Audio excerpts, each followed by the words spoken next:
میں بیت اللہ کی زیارت کر کے واپس لوٹ رہی تھی۔ میری آنکھوں سے اشک رواں تھے۔ میں نے رو رو کر دعا مانگی تھی کہ میری زندگی کا اندھیرا چھٹ جائے اور آزمائشوں کا یہ طویل سلسلہ ختم ہو جائے۔ میں ایک 80 سالہ بوڑھے کے ساتھ زندگی نہیں گزارنا چاہتی تھی، کیونکہ اس کے ساتھ میری زندگی ایک بوجھ کی طرح تھی۔ میں کئی سالوں سے اس بوجھ کو برداشت کر رہی تھی، اب میری ہمت ختم ہو گئی تھی۔ میرا شوہر مجھے خود اس مقدس سرزمین پر لایا تھا۔ زیارت سے واپسی پر میں اور افضل تیز تیز قدم اٹھا رہے تھے۔ گرمی بہت زیادہ تھی اور ہم جلد سے جلد ہوٹل پہنچنا چاہتے تھے۔ ہوٹل زیادہ دور نہیں تھا، اس لیے ہم نے کسی گاڑی کا انتظام نہیں کیا تھا اور پیدل ہی سفر کے لیے نکل پڑے۔ لیکن کچھ ہی دیر میں میرا سر پوری چکرانے لگا تھا۔ افضل تو 80 سال کی عمر میں بھی کسی چاقو چوبند توانا مرد کی طرح قدم اٹھا رہے تھے، لیکن میرے لیے ایک ایک قدم اٹھانا مشکل ہو رہا تھا۔ پھر اچانک ہی میری نظروں کے آگے اندھیرا چھا گیا۔ میں چکرا کر گر پڑی، مجھے کچھ ہوش نہ رہا۔ جب مجھے ہوش آیا تو میں ہسپتال کے بستر پر موجود تھی۔ ایک انجان ملک، انجان شہر جس کی زبان بھی مجھے سمجھ نہیں آتی تھی، وہاں میں ہسپتال کے بستر پر تنہا پڑی تھی۔ نہ جانے میرا شوہر کہاں چلا گیا تھا۔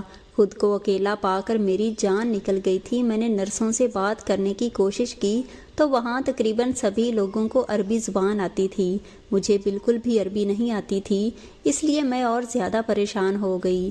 میری سمجھ میں نہیں آ رہا تھا کہ میں کیا کروں، اپنے شوہر کو کیسے ڈھونڈوں۔ میں زیادہ پڑھی لکھی نہیں تھی اور نہ ہی مجھ میں اتنی ہمت تھی کہ میں اس طرح کی کسی صورتحال سے نمٹ سکتی۔ جس کسی کو بھی پکارتی وہ عربی میں بات کرنا شروع ہو جاتا۔ میں خاموشی سے اس کا چہرہ تکنے لگتی۔ میری آنکھوں سے خود بخود آنسو بہہ رہے تھے۔ میں تو خدا کے گھر کی زیارت کے لیے آئی تھی، لیکن مجھے کیا معلوم تھا کہ میں یہاں آ کر پھنس جاؤں گی۔ میری حالت ایسی تھی جیسے کاٹو تو بدن میں لہو نہیں، دل سوکھے پتے کی طرح کانپ رہا تھا۔ آنے والے وقت کی فکر میں میری جان نکل رہی تھی۔ میں سچے دل سے خدا سے دعا مانگنے لگی کہ وہ میرے لیے آسانی کر دے اور میری ساری مشکلات حل ہو جائیں۔ میں یہ سوچ کر ہی ہلکان ہو گئی کہ اگر افضل مجھے نہ ملا اور ہسپتال نہ آیا تو میرا کیا ہوگا، میں کہاں جاؤں گی، کس سے فریاد کروں گی۔ میری ساری زندگی بڑی مشکلوں والی گزری تھی۔ حج کے نام پر میں بہت زیادہ خوش تھی کہ زندگی میں کچھ تو اچھا ہونے جا رہا ہے، لیکن مجھے نہیں معلوم تھا کہ جہاں بھی آزمائش میری منتظر ہے۔ نہ جانے مجھ سے ایسا کون سا گناہ ہو گیا تھا کہ زندگی کے ہر موڑ پر میرے لیے ایک بڑی آزمائش کھڑی ہوتی تھی۔ جہاں آ کر بھی یہ آزمائش مجھ پر کہ افضل کا کوئی عطا پتہ نہیں تھا اور میں بے یار و مددگار رہ گئی تھی۔ یا اللہ، مجھے میرے شوہر سے ملوا دے، مجھ پر رحم کر۔ میں بہت ٹوٹی ہوئی تھی، مجھے مزید آزمائشوں میں نہ ڈالنا۔ میں ہاتھ پھیلائے روتے ہوئے گڑ گڑا رہی تھی۔ خدا کے بعد مجھے یہاں کسی کا آسرا نہیں تھا۔ دعا مانگتے ہوئے کچھ ہی دیر گزری تھی کہ ایک عربی ڈاکٹر میرے قریب آیا۔ مجھے اس طرح روتا ہوا دیکھ کر آہستہ سے اردو زبان میں کہنے لگا، خیریت تو ہے نا آپ کو؟ آپ اس طرح سے کیوں رو رہی ہیں؟ کیا میں آپ کی کچھ مدد کر سکتا ہوں؟ ایک عربی آدمی کو اتنی اچھی طرح اردو بولتا دیکھ کر پہلے تو میں حیران ہوئی، پھر میں نے فوراً اس سے کہا کہ میرا شوہر نہ جانے کہاں چلا گیا ہے۔ میں تو یہاں حج کے لیے آئی تھی، لیکن چکرا کر ہی راستے میں گر پڑی۔ شاید یہاں گرمی بہت ہی زیادہ ہے اور مجھ سے گرمی کی برداشت نہیں ہوتی، لیکن اس کے بعد کیا ہوا مجھے کچھ یاد نہیں۔ میں ہسپتال کیسے پہنچی ہوں، میرا شوہر افضل کہاں ہے، میں کچھ نہیں جانتی۔ میرے پاس نہ ہی سامان ہے اور نہ ہی کوئی کاغذات۔ میرے کندھے پر ایک چھوٹا سا بیگ تھا جس میں میرا پاسپورٹ اور ضروری دستاویزات تھے، وہ بھی اب میرے نہیں۔ میں کس طرح اپنے شوہر کو تلاش کروں اور کیسے رابطہ کروں گی، مجھے سمجھ نہیں آ رہا۔ میرے شوہر کو ڈھونڈ کر لا دیں یا مجھے میرے شوہر کے پاس بھیج دیں، اس کے سوا مجھے اور کچھ نہیں چاہیے۔ میں اس کے آگے ہاتھ جوڑ کر بھیک مانگنے لگی۔ مجھے اتنا پریشان دیکھ کر وہ عربی ڈاکٹر کہنے لگی، بی بی آپ پریشان نہ ہوں، اگر آپ کے شوہر آپ کو یہاں لے کر آئے ہیں تو وہ خود ہی آپ سے ملنے کے لیے آ جائیں گے۔ ہو سکتا ہے کہ ضروری کام سے نکلے ہوں، آپ شام تک ان کا انتظار کر لیں، جب تک میں نرسوں کو آپ کا خیال رکھنے کے لیے کہہ دیتا ہوں۔ آپ کا بی پی لو ہے اور آپ کو آرام کی ضرورت ہے۔ اس نے مجھے تسلی دی، کہا کہ وہ شام کو پھر چکر لگائے گا۔ اگر افضل جب تک نہ آیا تو میری ہر ممکن مدد کرے گا۔ ایک عربی آدمی کی مدد کا سن کر مجھے تسلی ہو گئی، کیونکہ اسے تو یہاں بات معلوم تھی اور یقیناً وہ افضل کو تلاش کر دیتا۔ لیکن حیرت تو مجھے اپنے شوہر پر تھی، جو مجھے چھوڑ کر نہ جانے کہاں نکل گیا تھا۔ میں نے کبھی افضل کو اتنا لاپرواہ نہیں پایا تھا۔ شادی سے لے کر اب تک وہ میری ہر چھوٹی سے چھوٹی بات کا خیال رکھتا تھا۔ یہ میں ہی تھی جو اسے کبھی شوہر کا درجہ نہیں دے پائی تھی، کیونکہ اس کی اور میری عمروں میں زمین آسمان کا فرق تھا۔ میں صرف 22 سال کی تھی کہ وہ 80 سال کا ایک بوڑھا آدمی۔ آج تک میں نے اس سے جان چھڑانے کے لیے ہر حربہ آزمایا، لیکن آج جب وہ اس انجان ملک میں مجھ سے بچھڑ گیا تھا تو میں حد سے زیادہ پریشان تھی، اور مجھے ایسا محسوس ہو رہا تھا جیسے اس کے بغیر میری جان نکل جائے گی، کیونکہ وہ جیسا بھی تھا میرا شوہر میرا محافظ تھا۔ ہر گزرتے پل کے ساتھ میری بے چینی بڑھتی جا رہی اور میری دعاؤں کی شدت میں اضافہ ہوتا جا رہا تھا۔ ایسے ہی دوپہر سے شام ڈھل گئی، لیکن افضل لوٹ کر نہ آیا۔ شام کو وہی عربی ڈاکٹر راؤنڈ پر آیا تو مجھے پریشان دیکھ کر افضل کا پوچھنے لگا۔ میں نے روتے ہوئے اسے بتایا کہ میرے شوہر کا کوئی اتا پتہ نہیں، اب تو میری طبیعت بھی ٹھیک نہیں، میں کب تک اسپتال کے بستر پر پڑی رہوں گی۔ وہ کچھ سوچ کر کہنے لگا، آپ میرے ساتھ میرے گھر چلیں، میں آپ کا خیال رکھوں گا اور ساتھ ہی آپ کے شوہر کے بارے میں معلومات حاصل کرنے کی کوشش کروں گا، تاکہ جلد سے جلد آپ کا شوہر مل جائے۔ اس عربی کی بات سن کر میں پریشان ہو گئی۔ جو بھی تھا میرے لیے ایک غیر مرد تھا، اور میں اس کے بھروسے کیسے اس کے گھر جا سکتی تھی؟ لیکن میرے پاس اور کوئی چارہ نہیں تھا، کیوں نہ ہی مجھے ہوٹل کا نام معلوم تھا اور نہ ہی افضل کا کوئی اتا پتہ تھا۔ مجھے اپنے آپ پر غصہ آ رہا تھا کہ ایک انجان دیس میں آ کر ایک ہوٹل کا نام تک نہیں یاد رکھ سکی۔ اگر مجھے ہوٹل کا نام ہی معلوم ہوتا تو وہ عربی ڈاکٹر مجھے کسی نہ کسی طرح اس ہوٹل تک پہنچا ہی دیتا۔ میرے سامنے ہی اس عربی ڈاکٹر نے ہسپتال کے عملے کو ہدایت دی کہ اگر میرا شوہر مجھے ڈھونڈتا ہوا تو وہ فوراً اس سے رابطہ کرے، اور مجھے لے کر وہ اپنے گھر چلا آیا۔ اس کا ایک بہت ہی خوبصورت عالی شان سا گھر تھا۔ اس نے ایک کمرہ کھول کر مجھے دیا، کہنے لگا، آپ پریشان نہ ہوں، یہاں سکون سے رہیں، آپ کو کوئی تکلیف نہیں ہوگی، آپ اس وقت تک میری مہمان ہیں جب تک آپ کے شوہر نہیں مل جاتے۔ میں نے آنکھ بند کر کے اس عربی ڈاکٹر کی بات مان لی۔ مجھے کیا معلوم تھا اس دنیا میں کوئی بھی قابل بھروسہ نہیں رہا۔ وہ عربی مجھے چھوڑ کر جانے کہاں چلا گیا تھا۔ میں خاموشی سے اس کمرے میں بیٹھ گئی، میرا دل خون کے آنسو رو رہا تھا۔ یہ دن بھی مجھے ہی دیکھنا تھا کہ جب میں اپنے ہی شوہر کو کھو بیٹھی تھی۔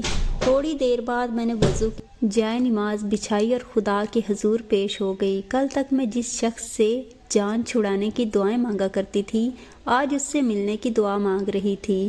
قسمت بھی عجیب چیز ہے، مجھے کہاں سے کہاں پہنچا دیا تھا، اور آگے جو میرے ساتھ ہونے والا تھا وہ تو میری توقعات سے بالکل برعکس تھا۔ میں صرف 15 سال کی تھی جب میری اماں کا انتقال ہو گیا تھا۔ اماں کے مرنے کے بعد میری پھپھو نے میرا جینا مشکل کر دیا۔ دراصل ان کا بیٹا مجھے پسند کرتا تھا اور اسے جان چھڑانا چاہتی تھی، اسی لیے انہوں نے ابا کے آگے ہمیشہ میری کردار کشی کی، اور ابا کو یہی بتایا کہ میں ابا کے کام پر جانے کے بعد محلے کے لڑکوں سے چکر چلاتی ہوں۔ ہر گزرتے دن کے ساتھ میرا ابا مجھ سے دور ہوتا چلا گیا، یہاں تک کہ وہ میری شکل تک دیکھنا پسند نہیں کرتا تھا۔ میں ابا کو لاکھ یقین دلانے کی کوشش کرتی کہ میرا کسی کے ساتھ کوئی چکر نہیں ہے اور میں کوئی آوارہ مزاج لڑکی ہوں، لیکن ابا کو مجھ سے کہیں زیادہ اپنی بہن کی باتوں پر بھروسہ تھا۔ میری اکلوتی پھپھو جو اماں کے مرنے کے بعد ہمارے گھر میں ہی قابض ہو کر بیٹھی تھیں، وہ تو چاہتی ہی یہی تھیں کہ وہ کسی بھی طرح مجھ سے جان چھڑا لیں تاکہ ان کے بیٹے کی زندگی بھی بچ جائے اور ابا کی جائیداد بھی ان کے حصے میں آ جائے۔ پھر ایک دن انہوں نے ایسی چال چلی کہ سانپ بھی مر گیا اور لاٹھی بھی نہ ٹوٹی۔ پھپھو بازار جا رہی تھیں اور جاتے جاتے انہوں نے گلی کے ایک آوارہ لڑکے کو یہ کہہ کر ہمارے گھر بھیج دیا کہ میں اسے کسی کام سے بلایا ہے۔ وہ لڑکا تو دوڑا چلا آیا، کیونکہ میں خوبصورت بھی تھی اور جوان بھی۔ اسے کیا معلوم تھا کہ پھپھو نے کیسا جال بچھایا ہوا ہے۔ انہوں نے پیچھے سے صرف ابا کو بلکہ اپنے بیٹے کو بھی بھیج دیا، اور ان دونوں کی نظر میں میں رنگے ہاتھوں پکڑی گئی تھی، جبکہ میں تو خود بھی اس سارے قصے سے ناواقف تھی۔ میں بہت روئی، گڑ گڑائی، ابا اور خضر کو یہ یقین دلانے کی کوشش کی کہ میرا اس لڑکی کے ساتھ کوئی تعلق نہیں ہے، لیکن پھپھو کی چال بہت کامیاب نکلی تھی۔ میرے لاکھ رونے کے باوجود بھی ابا نے میری ایک نہ سنی اور پھپھو کے خالو سسر سے زبردستی میرا رشتہ طے کر نکاح پڑھوا دیا۔ یہ مشورہ بھی پھپھو نے ہی ان کو دیا تھا، اسے سزا کے طور پر ایک بڈھے کے ساتھ رخصت کر دو تاکہ اسے پتہ چلے کہ باپ کی عزت کو روندنے کی کیا سزا ہوتی ہے۔ اور دیکھتے ہی دیکھتے میں ابا کے حکم پر 75 سالہ افضل کی دلہن بن گئی۔ خضر کی محبت کو دل میں لیے میں افضل کے ساتھ رخصت ہو گئی، لیکن دل سے اسے کبھی شوہر نہ مان سکی اور مانتی بھی کہ وہ تو میری دادا کی عمر کا تھا، اور نہ جانے افضل کو کیا بتایا تھا کہ اسے لگا تھا میں نے یہ شادی اپنی مرضی سے کی ہے۔ لیکن جب شادی کی رات میں نے اسے اس کی حق دینے سے واضح طور پر انکار کیا، تب اسے پتہ چلا کہ میں اس شادی پر خوش نہیں ہوں۔ میرا شوہر ایک اچھا انسان تھا، اس نے میرے ساتھ کوئی زبردستی نہیں کی تھی بلکہ میرے حال پر مجھے چھوڑ دیا تھا۔ ایسے ہی ہم دونوں اتنے سالوں میں بھی کوئی ازدواجی تعلق نہ بن سکا تھا۔ میں دن رات دعا مانگتی تھی کہ کسی نہ کسی طرح افضل سے میری جان چھوٹ جائے۔ میرے دل میں خضر کی محبت اب بھی باقی تھی، اگرچہ وہ بھی ابا کی طرح مجھے بدکردار مان بیٹھا تھا۔ اس نے بھی کبھی پلٹ کر ایک دفعہ مجھے نہیں پوچھا تھا۔ مجھے خضر سے ایسے سلوک کی امید نہیں تھی۔ وہ جو دن رات محبت کے وعدے وہ پل بھر میں ہی پرایا ہو گیا تھا۔ شادی کے 5 سال بعد بھی میں بالکل کنواری تھی اور میں نے کبھی افضل کو اپنے قریب نہیں آنے دیا تھا۔ پھر ایک دن افضل کہنے لگا وہ حج پر جانا چاہتا ہے، مجھے بھی اپنے ساتھ لے جانا چاہتا ہے۔ حج کے نام پر میں بہت خوش ہوئی۔ میں نے سوچا کہ میں خدا کے گھر جا کر فریاد کروں گی تو ہو سکتا ہے کہ میرے دن پھر جائیں اور میری زندگی سنور جائے اور افضل سے میری جان چھوٹ جائے۔ لیکن جہاں آ کر میں جس طرح افضل سے بچھڑی تھی، اب تو میں دیوانوں کی طرح اس سے ملنے کی دعا مانگ رہی تھی۔ نہ ہی میرے پاس کوئی ID کارڈ تھا اور نہ ہی پاسپورٹ، نہ مجھے ہوٹل کا پتہ معلوم تھا اور نہ ہی یہاں کی زبان آتی تھی۔ میں پوری طرح پھنس چکی تھی اور اب اس عربی ڈاکٹر کے رحم و کرم پر بیٹھی ہوئی تھی۔ مجھے یقین تھا کہ وہ میری مدد ضرور کرے گا، لیکن رات ہونے کی کوئی تھی اور عربی ڈاکٹر میرے پاس ہی نہیں آیا تھا۔ وہ ساری رات میں یہاں وہاں ٹہلتے ہوئے گزار دی تھی۔ نیند میری آنکھوں سے جب وہ عربی گھر آیا تو اس نے مجھے بتایا کہ اس کی ہسپتال میں نائٹ ڈیوٹی تھی اور وہیں وہ انتظار کر رہا تھا کہ شاید میرا شوہر مجھے ڈھونڈتا ہوا چلا آئے، لیکن میرا شوہر نہیں آیا۔ اس کی بات سن کر میں دوبارہ سے رونے لگی تو وہ عربی مجھے یقین دلانے لگا کہ وہ ہر ممکن کوشش کرے گا اور میرے شوہر کو ڈھونڈ نکالے گا۔ دن تیزی سے گزر رہے تھے اور مجھے اس عربی گھر کے 5 دن ہو چکے تھے۔ اب تو میں اس گھر کے در و دیوار سے بھی مانوس ہو چکی تھی۔ میں پریشان ہونے لگتی اور اس عربی سے اپنے شوہر کے بارے میں سوال کرتی تو وہ مجھے یہی تسلی دیتا کہ وہ میرے شوہر کو تلاش کر رہا ہے اور جلد ہی اپنے مقصد میں کامیاب ہو جائے گا۔ لیکن مجھے سمجھ نہیں آ رہی تھی کہ یہ کیسی تلاش تھی جو ختم نہیں ہو رہی تھی۔ کیا پاکستانی حاجیوں میں میرے شوہر کا تلاش کرنا اتنا مشکل کام تھا؟ ایسے ہی ایک شام میں اس عربی ڈاکٹر کی غیر موجودگی میں اس کے گھر میں یہاں چکر کاٹنے لگی۔ میری پریشانی تھی کہ ختم نہیں ہو رہی تھی اور مجھے کسی پل بھی سکون نہیں آ رہا تھا۔ چکر کاٹتے کاٹتے میں گھر کے پچھلے حصے میں پہنچی تو مجھے ایک دروازہ نظر آیا جو پہلے میں نے کبھی نہیں دیکھا تھا۔ وہاں کام کرنے والی ملازمہ نے بتایا کہ یہ اسٹور روم ہے اور بہت کم ہی کھلتا ہے۔ مجھے پرانی چیزیں دیکھنے کا بڑا شوق تھا، اس لیے میں نے بنا سوچے سمجھے اس اسٹور روم میں داخل ہو گئی، لیکن سامنے کے منظر نے میرے ہوش اڑا کر رکھ دیے تھے، کیونکہ میں نے ایک ایسی چیز دیکھی تھی جس کے یہاں ہونے کا میں تصور بھی نہیں کر سکتی تھی۔ میرا دل بری طرح دھڑک رہا تھا، ایسے لگ رہا تھا جیسے کسی نے میرے قدموں تلے سے زمین کھینچ لی ہو۔ وہ عربی ڈاکٹر کون تھا اور مجھے یہاں کیوں لایا تھا؟ اس چیز کا اس کے اسٹور روم میں کیا کام تھا؟ سارے سوال آپس میں گڑبڑ ہو رہے تھے۔ میرا شوہر کہاں تھا اور یہ سب کیا ہو رہا تھا؟ مجھے کچھ پتہ نہیں چل رہا تھا۔ اب تو مجھے یقین ہو گیا کہ وہ عربی میرے شوہر کو ڈھونڈنے کی ہرگز بھی کوشش نہیں کر رہا ہوگا، کیونکہ اسے تو میرے شوہر کو ڈھونڈنے کی ضرورت ہی نہیں تھی۔ اس سے پہلے کہ میں وہاں سے باہر نکلتی، وہ عربی ڈاکٹر میرے پیچھے ہی وہاں چلا آیا اور مجھے اس روم میں دیکھ کر اس کے چہرے کا رنگ اڑ گیا۔ وہ گھبراتے ہوئے کہنے لگا کہ آپ یہاں پر کیوں آئی ہیں؟ آپ کو تو اپنے کمرے میں آرام کرنا چاہیے تھا۔ میں نے اسے گریبان سے پکڑ لیا اور کہا مجھے بتاؤ تم کون ہو اور مجھے یہاں کیوں لائے ہو؟ تمہیں معلوم ہے نا میرا شوہر کہاں ہے؟ بتاؤ مجھے، اس نے مجھے تمہارے ساتھ یہاں کیوں چھوڑا ہے؟ میرا شوہر افضل ٹھیک تو ہے، اسے کچھ ہو تو نہیں گیا؟ میرے دل میں ہزاروں وسوسے جنم لے رہے تھے۔ میں دیار غیر میں بالکل بے آسرا رہ گئی تھی۔ میرے سوالوں کا جواب دینے کی بجائے وہ عربی ڈاکٹر مجھے واپس میرے کمرے تک لے آیا اور بستر پر بٹھا کر کہنے لگا، میں تمہیں سب کچھ بتا دیتا ہوں لیکن تمہیں میری بات پر یقین کرنا ہوگا۔ یہ کہہ کر اس نے وہ بیگ کھولا جو وہ اسٹور روم سے لایا تھا، جو میرا اپنا بیگ تھا جسے میں پاکستان سے اپنے ساتھ لائی تھی۔ وہ بیگ اس کے اسٹور روم میں موجود تھا، جبکہ وہ بیگ تو میں بے ہوشی کے وقت میرے پاس بھی نہیں تھا بلکہ ہوٹل کے روم میں تھا، تو وہ اس کے پاس کہاں سے آیا تھا؟ اسی سوال نے مجھے پریشان کر کے رکھ دیا تھا۔ ڈاکٹر نے وہ بیگ کھولا اور ایک خط نکال کر میرے ہاتھ میں تھما دیا، جس میں ایک خط کے ساتھ ہی کچھ کاغذات بھی موجود جنہیں دیکھ کر میرے ہوش اڑ گئے تھے۔ اس خط میں افضل نے لکھا تھا کہ مجھے معاف کر دینا میری پیاری بیوی، میں نہیں جانتا تھا کہ تمہارے باپ نے تمہیں تمہاری مرضی کے بغیر میرے ساتھ رخصت کر دیا ہے۔ میں نے زندگی میں کئی سال تمہارے ساتھ یہ سوچ کر گزارے کہ شاید میری محبت تمہارے دل کو موم کر دے، لیکن میں جان گیا میں تمہیں زبردستی اپنے ساتھ باندھے ہوئے ہوں اور یہ ظلم ہے۔ اس لیے اس مقدس سرزمین پر آنے کے بعد میں نے اس بوجھ سے چھٹکارا پانا ٹھیک سمجھا اور میں تمہیں طلاق دے رہا ہوں۔ میری طرف سے تم آزاد ہو اور نئی زندگی شروع کر سکتی ہو۔ تمہاری بے ہوشی قدرتی طور پر نہیں تھی بلکہ میں نے تمہیں دوا دی تھی جسے تم بے ہوش ہوئی تھی، اور میں نے جان بوجھ کر تمہیں اسپتال میں چھوڑا تھا۔ مصباح ایک قابل ڈاکٹر ہے اور وہ میرے ایک دوست کا بیٹا ہے۔ میں جانتا ہوں کہ وہ تمہارا بہت اچھے سے خیال رکھے گا۔ میں نے اس سے کہا ہے کہ وہ تم سے شادی کر کے تمہاری زندگی کو سنوار دے۔ تم نے زندگی کے کئی سال نہ کردہ گناہوں کی سزا بھگتی ہے، لیکن تمہیں بھی خوشیوں بھری زندگی ملنے کا پورا حق ہے کیونکہ تم اس کی حقدار ہو۔ صحیح وقت آنے پر ڈاکٹر مصباح تمہیں میرے خط کے ساتھ طلاق کے کاغذات بھی دے دے گا۔ شرعی طور پر جو بھی حکم بنتا ہو تم اس حساب سے آنے والے وقت میں ڈاکٹر مصباح سے شادی کر لینا۔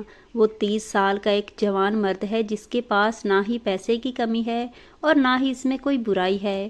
البتہ اس کے ماں باپ کافی عرصہ پہلے انتقال کر گئے تھے اور وہ تنہائی کا شکار ہے۔ تم اپنی محبت سے اس زندگی میں رنگ بھر دینا، وہ بھی تمہارے ذریعے اپنی کمیوں کو پورا کر لے گا اور تم دونوں ایک اچھی زندگی گزارو گے۔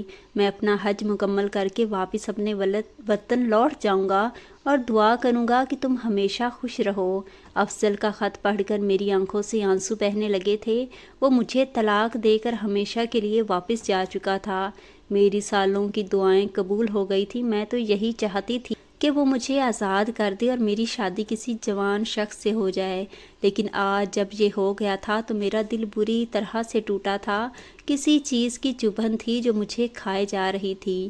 ڈاکٹر مصباح نے میرے کندھے پر ہاتھ رکھا، کہنے لگے کہ میں یہ سب کچھ آپ کو فوراً نہ بتا سکا کہ کہیں آپ اس بات کو برداشت نہ کر سکیں، لیکن افضل انکل جا چکے ہیں اور آپ کو میرے حوالے کر گئے ہیں۔ اگر آپ کو اعتراض نہ ہو تو میں آپ سے شادی کرنا چاہتا ہوں۔ پل بھر میں مجھے ایسا لگا جیسے میری دعائیں پوری طرح قبول ہو گئی ہوں، خاص کر وہ دعا جو میں نے بیت اللہ میں مانگی تھی، کیونکہ یہی تو چاہتی تھی کہ میری ایک 80 سالہ بوڑھے سے جان چھوٹ جائے، اور میری جان چھوٹ گئی تھی۔ لیکن جو بھی ہوا تھا وہ بہت اچانک ہوا تھا، اس لیے میں ذہنی طور پر اسے قبول نہیں کر پا رہی تھی، اور جب مصباح نے پورے خلوص سے دوبارہ اپنا سوال دہرایا تو میں انکار نہ کر سکی۔ بہت سالوں بعد میری زندگی میں خوشیوں کے رنگ کھل گئے تھے۔ اگر کسی بات کا دکھ تھا تو وہ افضل سے اس طرح اچانک بچھڑ جانے کا تھا۔ مجھے ان سے محبت نہ سہی لیکن انسیت ضرور ہو گئی تھی۔ افضل نے ثابت کر دیا تھا کہ ہر مرد ایک جیسا نہیں ہوتا، اور میرے باپ اور رامش کی طرح نہیں تھے۔ انہوں نے انسانیت کو ترجیح دی تھی اور مجھے آزاد کر کے ایک خوشیوں بھری زندگی میری جھولی میں ڈال دی تھی۔ آج میری مصباح سے شادی ہوئے 2 سال ہو گئے ہیں اور ہم سعودیہ میں ایک اچھی زندگی گزار رہے ہیں۔ کبھی کبھی افضل مصباح کو فون کرتے ہیں تو مجھے ان کی خیریت کا علم ہو جاتا ہے۔ میں افضل کی دعاؤں کے حصار میں ہوں۔ کیا آپ نے بھی افضل جیسے انسان دیکھے ہیں جو خود سے زیادہ اپنی زندگی میں شامل ساتھی کی خوشی کو ترجیح دیتے ہیں؟ کیا افضل نے اس طرح مجھے اچانک طلاق دے کر ٹھیک کیا؟ وہ یہ سب مجھے بتا کر بھی تو کر سکتے تھے۔ کیا میں نے ان کو چھوڑ کر خود غرضی دکھائی ہے اور اپنے لیے ایک بہتر فیصلہ کر کے میں ایک گناہ کی مرتکب ہوئی ہوں؟ مجھے اپنی رائے کمنٹ میں ضرور دیجیے گا، اور اگر آپ کو اس طرح کی کہانیاں مزید چاہیے تو میرے چینل کو ضرور سبسکرائب کر دیجیے گا۔ ملتے ہیں کل ایک نئی کہانی کے ساتھ۔ شکریہ، اللہ حافظ۔